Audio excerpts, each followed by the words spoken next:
पैसा ये सिर्फ कागज या स्क्रीन पर दिखने वाले नंबर नहीं है। ये सुरक्षा, आजादी और मौकों को दर्शाते हैं। पैसे के साथ हमारा रिश्ता बहुत पेचीदा होता है, इसलिए पैसों की साइकोलॉजी को समझना बहुत जरूरी है। यह हमें अपने फाइनेंशियल चॉइसेस को समझने में मदद करता है। हम में से बहुत से लोग पैसों के प्रैक्टिकल पहलुओं पर ही ध्यान देते हैं। हम बजटिंग, इन्वेस्टिंग और सेविंग के बारे में सीखते हैं, लेकिन अक्सर हम उन साइकोलॉजिकल फैक्टर्स को नजरअंदाज कर देते हैं जो हमारे फैसलों को प्रभावित करते हैं। हमारी भावनाएं, विश्वास और पिछले अनुभव हमारे फाइनेंशियल डिसीजंस को हमारे अंदाजे से ज्यादा प्रभावित करते हैं। इन ड्राइवर्स को समझकर हम ज्यादा सोच समझकर और बेहतर फैसले ले सकते हैं। यह ऐसे मनी साइकोलॉजी की दिलचस्प दुनिया में डुबकी लगाता है। पैसों के साथ हमारे रिश्ते में हमारी भावनाएं बहुत अहम भूमिका निभाती हैं। डर, लालच, उत्साह और असुरक्षा, ये सब हमारे फाइनेंशियल डिसीजंस को प्रभावित कर सकते हैं। ज्यादा रैशनल चॉइसेस लेने की दिशा में पहला कदम है इन इमोशनल ट्रिगर्स को पहचानना। डर हमें जरूरत से ज्यादा कॉशियस बना सकता है, जिससे हम इन्वेस्ट करने के बजाय पैसे जमा करते रहते हैं। लालच हमें जल्दबाजी में फैसले लेने के लिए उकसा सकता है, जैसे कि गेट रिच क्विक स्कीम्स। एफओमो यानी फियर ऑफ मिसिंग आउट हमें जल्दी में और बिना सोचे समझे फैसले लेने पर मजबूर कर सकता है। हमारी भावनाएं अवॉइडेंस बिहेवियर्स में भी दिखाई दे सकती हैं, जैसे कि फाइनेंशियल स्टेटमेंट्स को नजरअंदाज करना। यह अवॉइडेंस हमारी फाइनेंशियल रियलिटी का सामना करने के डर से उपजता है।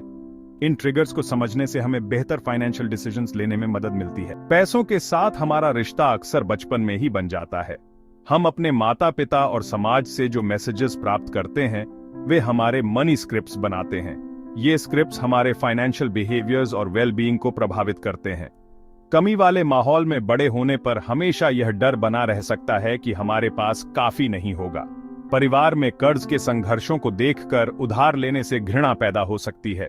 हमारे खर्च करने की आदतों में कल्चरल नॉर्म्स भी महत्वपूर्ण भूमिका निभाते हैं।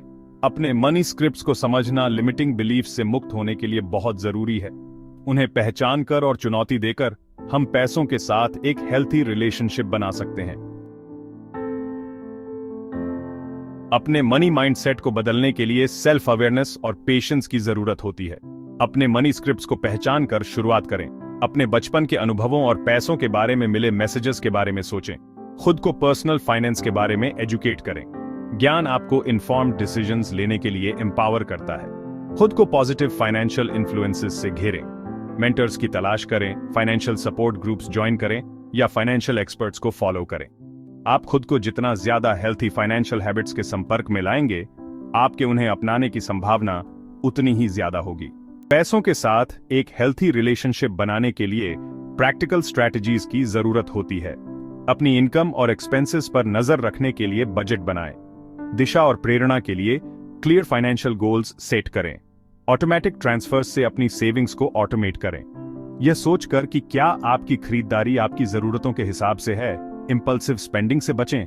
किसी फाइनेंशियल एडवाइजर से प्रोफेशनल सलाह लें। ये टिप्स आपको पैसे के मामले में स्मार्टर डिसीजंस लेने में मदद करते हैं। अपनी फाइनेंशियल स्ट्रैटेजीज को अपने गोल्स और वैल्यूज के साथ अलाइन करें। पैसों के साथ हमारा रिश्ता एक सतत यात्रा है। इसमें लगातार सोचने, सीखने और एडजस्टमेंट की जरूरत होती है। साइकोलॉजिकल फैक्टर्स को समझने से हमें कॉन्शियस चॉइसेस लेने में मदद मिलती है।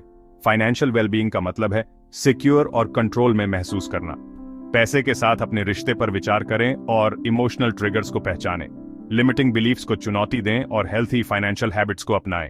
पैसे की साइकोलॉजी को समझकर आप ज्यादा सिक्योर फ्यूचर का रास्ता बना सकते हैं। ऐसे चॉइसेस करें जो आपकी डिजायर्ड लाइफस्टाइल और एस्पिरेशंस को सपोर्ट करें।